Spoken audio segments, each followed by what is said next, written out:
Hey, I hope you guys are doing good today. We are going to be watching The Talking Cows of Ancient Rome, and I am very interested in this one. I have no idea what we are making. The thumbnail looks good. I mean, whatever it is, it looks like a burger patty, so looks good to me. If you do get a chance, I'd appreciate if you can leave a like and subscribe. It helps me out a bunch.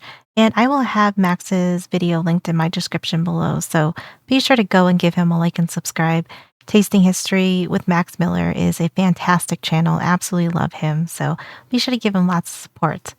But all right, let's check out the Talking Cows of Ancient Rome.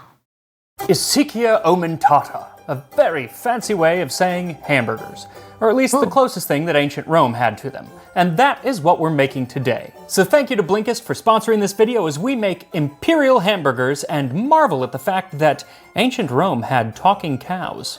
This time on Tasting History.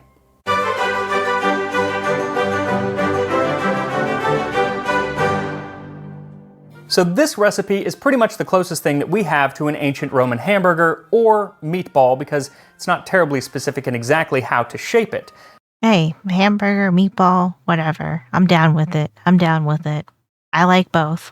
But it wouldn't have been served as a sandwich like a hamburger today. Hamburgers! But over on the channel Invicta, I will put a link in the description, they have a new video where they imagine what a Roman hamburger would be like if it was served like a modern hamburger, but only using ingredients that would have been available at the time. I love this because we have watched Invicta on here, so, well, that's so cool. I love that.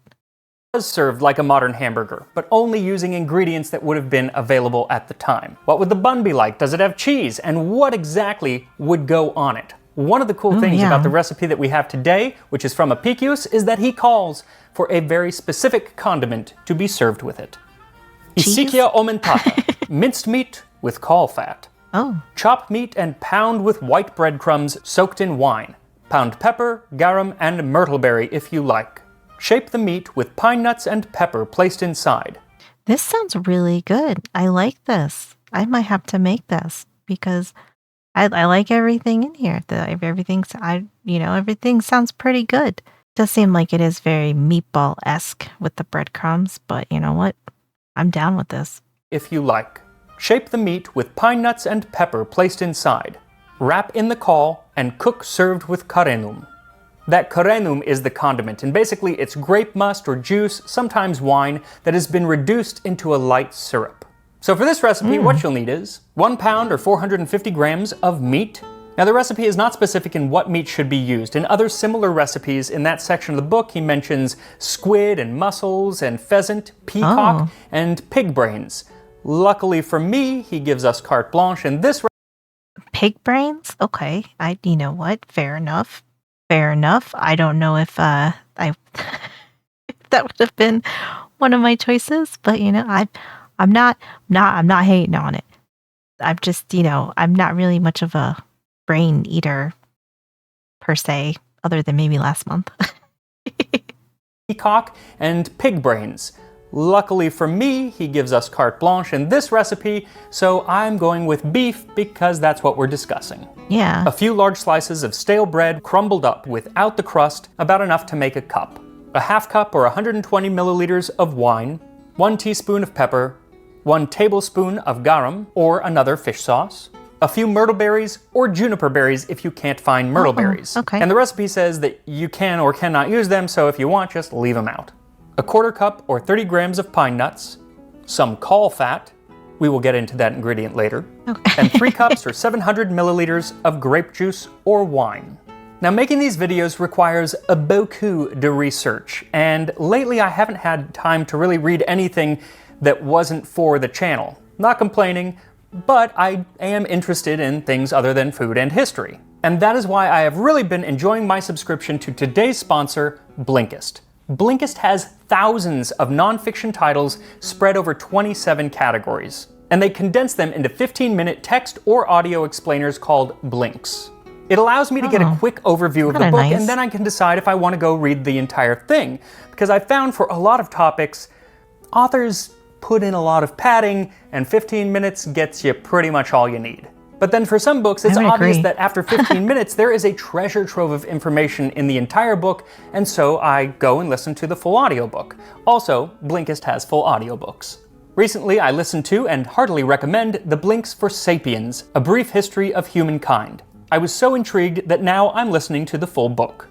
And I'm thinking it's going to be the same for Napoleon's Buttons, which I just listened to the Blinks for today. It's all about chemistry's effect on history, and it includes the molecules for salt and caffeine and, yes, John Townsend, even nutmeg. So if you love learning about all sorts of topics, but you just don't have time to cover everything that you I love the Townsend channel too. Love them. They're great. want to read, Blinkist is for you. And for the first 100 people that click the link in the description, blinkist.com/tastinghistory, you'll get a 7-day free trial that you can cancel at any time, as well as 25% off if you choose to get a full membership. Now, on to the burgers. So the first thing you gotta do is make that condiment garenum. It takes a little while. Just pour the grape juice or wine into a saucepan and set it over a low flame until it reduces down to about 1/3 of its original quantity. While it reduces, add your bread to a bowl with the wine and let it soak while you chop your meat into very fine pieces. Then add the meat to a mortar and take some of the bread and put it in the mortar as well. Then pound them together.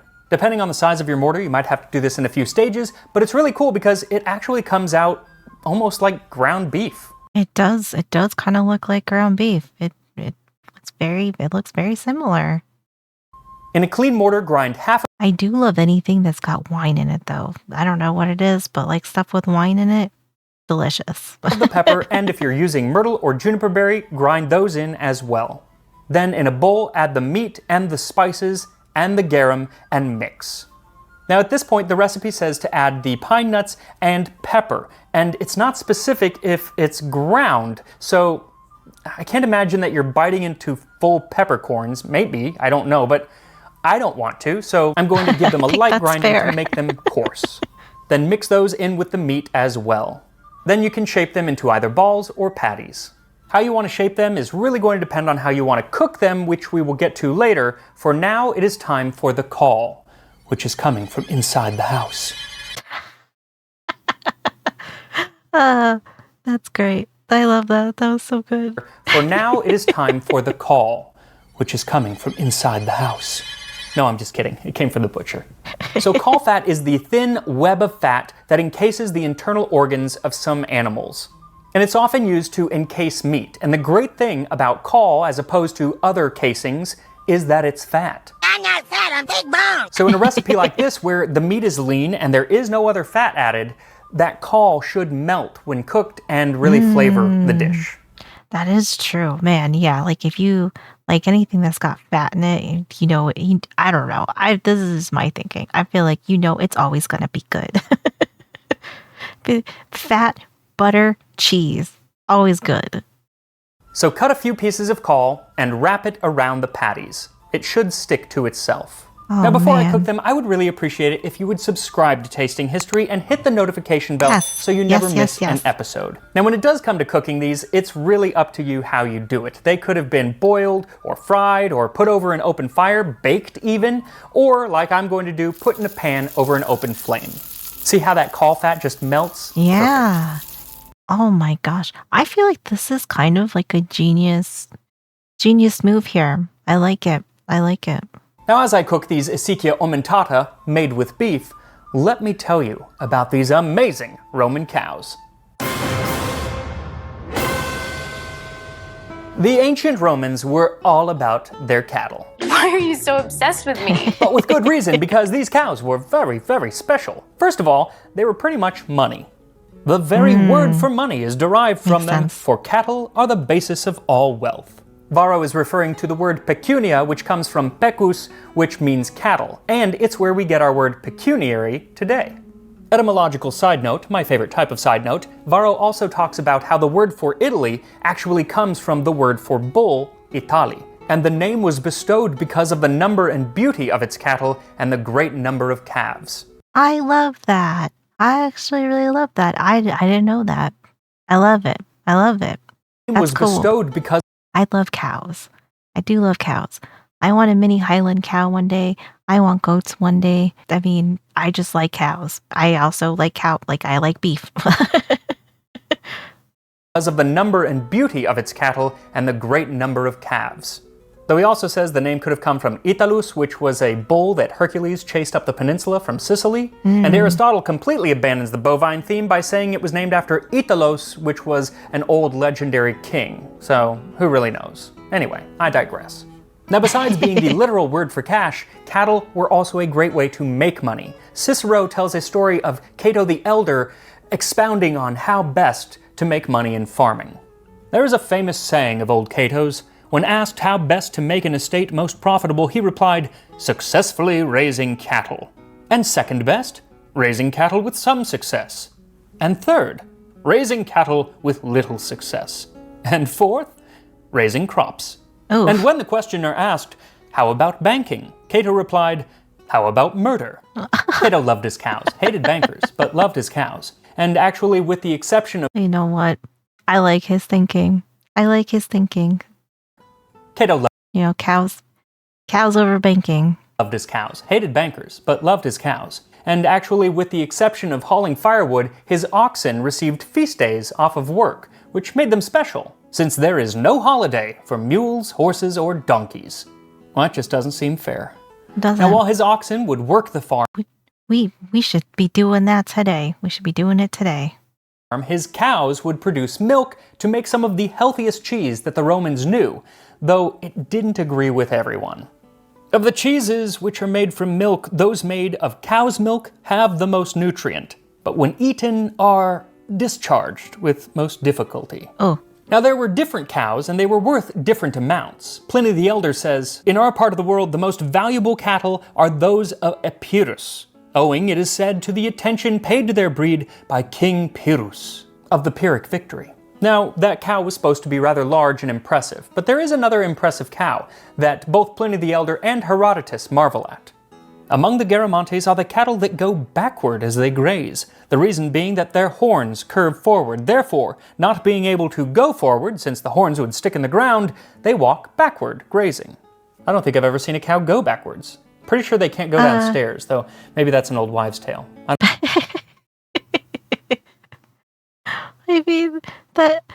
This is why I love history, though. This is why I love it. It's just like when you read some of these things, it's like they're so crazy, but totally understandable. To go forward, since Like as like crazy as they sound to us these days, because obviously like we know a little bit better, I would say. But I absolutely love this. the horns would stick in the ground, That's so they funny. walk backward, grazing. I don't think I've ever seen a cow go backwards. Pretty sure they can't go downstairs, though maybe that's an old wives' tale. I don't know. Anyone got a cow? So now you're probably saying, well, okay, these cows are pretty cool, but no cooler than any other cow in the world. So what makes these Roman cows so special that you would devote an entire episode to them? Well, what if I told you they could talk? You're a liar. Livy records that in the year 461 BC, I want a talking cow. I would love that. Having a talking cow. Yes. I would love it. You're a liar. Livy records that in the year 461 BC, that the heavens were seen to blaze, and the earth was shaken with a prodigious quake. That a cow had spoken, a thing which had found no credence the year before, was now believed. Among other portents, there was even a rain of meat, which is said to have been intercepted by vast numbers of birds flying round in the midst of it. Meat showers, talking cows? Surely you jest. And I would agree if it was an isolated incident, but it's not. In 208 BC, Marcellus, known as the Sword of Rome, hesitated to go into battle against Hannibal due to some disturbing omens. Temples being struck by lightning, mice eating gold. And it was reported that an ox had uttered human speech and that a boy had been born with an elephant's head. These stories sound crazy. Like, this sounds wild. And like, is this like a bad case of telephone that's going on here? And somehow, it did finally reach some people that recorded it. I have no idea. But now, I absolutely love these stories, though. Absolutely love them. I just, the wilder, the better. It's raining meat. Yes. Had uttered human speech, and that a boy had been born with an elephant's head. And Pliny confirms that it was not uncommon prodigy among the ancients for an ox to speak. Upon such a fact being announced to the Senate, they were in the habit of holding a meeting in the open air. Now you may wonder why the Senate would care about a talking cow enough to hold their meeting in the open air. Yeah. And it was probably to go find out what political opinions the cow had. It's like a cow's opinion. It's moo. For during one election... Oh my god, that was perfect. That was perfect. Political opinions the cow had. It's like a cow's opinion. It's moo. For during one election between Plautius and Hyrieus, it was noted we have the official record that the praetor reported to the Senate at Rome that it was a cow which said in Latin, Plautius, rather than Hyrieus. I love that he lets you know that it was in Latin because any other language would have been far less impressive. And even if a cow did remain mute, they were capable of so much more. I know that it is from the putrefied body of cattle that there spring the sweetest bees, those honey mothers, from which the Greeks therefore call bees the ox sprung. His confidence leaves me in no doubt that it's true. Now you'd think...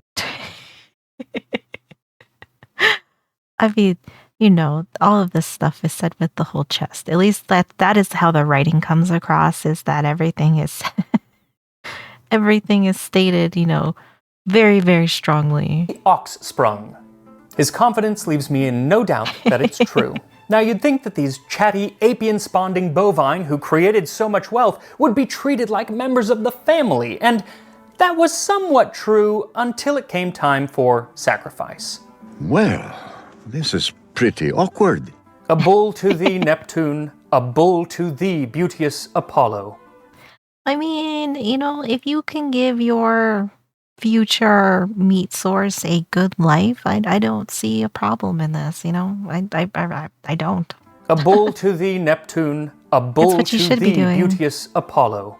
And of the many animals that the Romans sacrificed to the gods, cows, or specifically oxen and bulls, were considered some of the best. Bulls are selected as the very choicest of victims, and are offered up as the most approved sacrifice for appeasing the gods. Neptune tested, Apollo approved, and there were other gods who enjoyed their beef as well. First, the god Mars, though he actually enjoyed a varied diet called a suovetorilia. A pig, sus, a sheep, ovis, and a bull, taurus. It was originally used as a way to bless or purify land, much the way that we might use sage today, albeit a lot more expensive. And Cato the Elder gives us a very detailed description of what all had to be done, including the prayer, Father Mars, I pray and beseech thee that thou be gracious and merciful to me, my house, and my household, to which intent I have bidden this suovetorilia to be led around my land, my ground, my farm. That thou keep away, ward off, and remove sickness, seen and unseen, barren and destruction, ruin and unseasonable influence. I like this. I like this. This is very nice. I mean, it's really not that different than, you know, like he said, saging your house and like saying, you know, try to get rid of your bad juju or potentially bad juju in here. I really like the way this is worded. I think this is actually very, very nice. I would actually prefer somebody do this to my house than sage it and make it, you know, more hippy dippy-ish, I guess. I would take this. I would definitely take this instead. And don't skip that part, because as Pliny says, without prayers, the sacrifice is worthless. That's true. Now Mars was an agricultural god, but as he began to really gain fame as the god of war, which is usually how we recognize him now, the suovetorilia also became used to bless armies during times of war. And that actually brings us back to our other beef-loving god, Apollo. In 211 BC, as Rome was under threat from the Carthaginian Hannibal Barca, the first Ludi Apollinaris were held to secure Apollo's support for the Roman army. It was a day of equestrian games punctuated by dramatic performances, much like the halftime show at the Super Bowl. In later years, the games were extended to an entire week, starting on July 6th, the day that I am posting this video. So, 1, happy Ludi Apollinaris, and 2, I do hope that you pre-ordered your cow. Because during... You pre-ordered your cow. Oh my gosh. I absolutely love that though. What a good timing for his video. That's perfect. That's great. Ludi Apollinaris, and 2, I do hope that you pre-ordered your cow. Because during the games there were sacrifices, including a bull with golden gilt horns sacrificed to Apollo, and a heifer with gilt horns to his mother Latona, most famous for turning rude peasants into frogs after they wouldn't let her drink out of their pond, a story which continuously caught the imagination of 17th and 18th century painters. I do not know why. Because it's awesome. Because that story is great, turning people into frogs, but they have these frog heads. I love this. And look at this art that we got from it. Top tier. I absolutely love this. I think this is great. By the way, I love art. I love old art, and I love when they do stuff like this, and because it's based off of crazy stories or, crazy folklore in that sense. But I love it. People with frog heads. I need more. Of 17th and 18th century painters, I do not know why. By the way, it was during festivals like this when most people got to eat beef, because it wasn't the most popular meat in ancient Rome, and for a lot of people it was actually kind of forbidden except for times of sacrifice when there was a lot of beef to go around. But you had to be quick and hope that there was not a guy like Milo around. This is what Milo was like. When it's Zeus's feast, he lifted up the weight of a 4-year-old heifer and carried the huge animal lightly on his shoulders. In front of the altar of Pisa, he cut up into pieces of meat this unyoked heifer, and he ate the whole thing, all by himself. That's a lot of meat. I mean, oh my God. Holy. Well, maybe guy was just hungry, I guess. I bet he had a tummy ache after that. I bet it was more than a tummy ache. But I also bet he would have really liked the most cow-centric of Roman festivals. And it features yet another steak-loving god, Tellus Mater, Mother Earth. It began during the reign of Numa Pompilius, who was the second legendary king of Rome, and they had been having a bad time agriculturally. The god Faunus came to the king in a dream and said the answer was a sacrifice to Tellus Mater. By the death of cattle, Tellus must be placated. 2 cows, that is. Let a single heifer yield 2 lives for the rites. 1 cow, 2 lives. The answer? Forda, where the festival gets its name. Fordekidia was named for Forde cows. A Forda cow is one that is carrying an unborn calf, because on this day several pregnant cows are officially and publicly sacrificed in the Curie. Oh, that seems like that's quite the situation that you gotta make for yourself. I can definitely understand where all the cow sacrifices come from, though. I mean, like, they are, in my opinion, I think cows are pretty awesome, and I mean they can feed a lot of people. So I can see the importance of cows. For sure. And Mother Earth was not the only lady who loved her beef. Hey, where's the beef? Because during the Empire, Magna Mater, or the Great Mother of the Gods, was often wooed with the taurobolium, a practice of sacrificing a bull adorned in flowers and gold. The later Roman Christian author Prudentius claimed that then they would take the blood and let it flow over them like a baptism. Though you gotta take whatever he says with a grain of salt when it comes to cows, because the early Christians had a rightful bone to pick with Roman cows. First, there was something called damnatio ad bestias, damnation to the beasts. It was a form of capital punishment most often reserved for military traitors, runaway slaves, and Christians, where the victim would be killed by animals, including lions and tigers and bears and bulls. Most famously, the martyred saints Perpetua and Felicity were gored by a bull in a North African arena. But even worse, in my book, was the brazen bull, a diabolical, if possibly fictional, torture and execution device, where the victim was roasted alive inside of a massive bronze bull. If it existed, it began in ancient Greece and Sicily, and only later on was used for Christians, most notably Saint Eustace. That is crazy. So I have heard of this, and I guess I don't know if it was true or not, but I mean, can you imagine though? That would be probably one of the worst ways to go. Like, I mean, there's a lot of bad ways to go. I mean, obviously getting trampled or gored or something like that, definitely not ideal. But to be essentially cooked alive in this thing, it sounds crazy. I feel like we definitely have a lot of crazy stories that come out of this time. So I would not be surprised. I mean, honestly, either way, I would not be shocked. However, I do kind of like this story though. I do kind of like it. And imagine that like if you could pass this story on to your kids and so on and so forth, like oh, like if you misbehave, like this is what's going to happen to you. I feel like that could totally be used in that sense. I would not put it past people to use this as like a warning tale of such. Though not me, because I'm ready for my Isikia aumentata. And here we are, Isikia aumentata. Let's give it a shot. This looks delicious. I'm curious. Oh, it actually cuts through really easily. I kind of thought that the fat would like have some give to it, but it doesn't. It just, like I said, it just kind of melted in.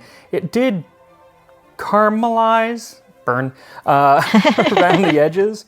Oh, I love those parts though. Like sometimes the burnt part on meat is, oh, it's so good. It's so good. But yeah. And it's interesting because it really does look like a burger inside, albeit with pine nuts. Here we go. Beef with caul fat. How is it? Are we Peppery. yay? It's very chewy because it's not ground meat. It eats more like a steak, but it's good. I don't know if the caul fat like adds a specific flavor other than just fat. It smelled earlier. It kind of smelled like a butcher shop, but that unpleasant smell of a butcher shop. Yeah. That's interesting though. That is interesting. I wouldn't have thought it would have smelled like that. I would have thought it would smell really good. Like a butcher shop, but that unpleasant smell of a butcher shop, but you don't get it when you eat it. But now I'm going to add some of that carenum just to see what that does to it. It's nice and thick. I'm really excited for this. Oh yeah, that sauce looks good. Yeah. That's the way to do it. He's right. Apicius, or whoever wrote Terra Coquinaria, was right. It's got to have that condiment. It's super sweet against the pepper, and they just like they work perfectly together. It's like a combo. The garum does not.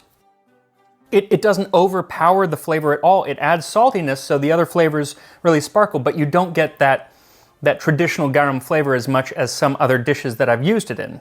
Overall, A-, not A+, A-. Hey, you know what? A- is good. A- is good. This looks good. I do kind of like that combination with the sauce though. That sauce sounds like it's delicious. But it could totally be used as a burger or meatballs. I think actually better though as a burger because it does hold together pretty darn well. So whether you use caul fat or not, you should, but I do suggest that you kind of try to recreate some of this using some of the ingredients, especially that carenum. You could honestly, I could put that on a lot of things. I think it'd go really nice on some fish. Anyway, thank you again to Blinkist for sponsoring this video, and make sure to follow me on Instagram at Tasting History with Max Miller, and I will see you next time on Tasting History.